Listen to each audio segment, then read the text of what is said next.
Last Holy Week, we decided to go to Balay Sungayan Highland Resort in Hulngan City. Literal talaga na you have to climb the mountain in order to get a better view of everything. Medyo steep yung climb. It will require you a 4x4 SUV or pickup truck. Kasi doon sa ilalim, medyo off-road din, malaki yung bato, hindi pwede yung kotse. But if you can't afford to climb here, pwede naman doon sa baba i-parking lang. Meron lang tayong babayaran na parking fee. Yung lugar na to, sobrang unique talaga kasi you'll get a better view of everything talaga. Kasi this is one of the top hill or mountain within the area. Makikita mo yung yung Toledo City actually dito.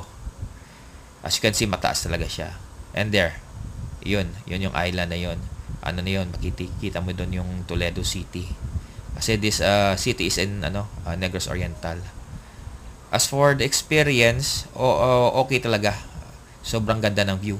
Pero bawal dito yung yung mga senior citizen kasi as I've said before, steep yung climb. Baka hindi nila kayanin.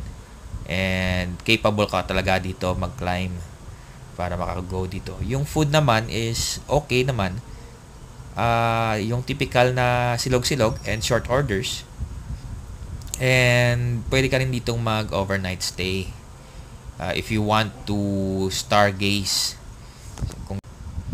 Tapos, yun lang. Meron ng cottages dito if you want to stay overnight.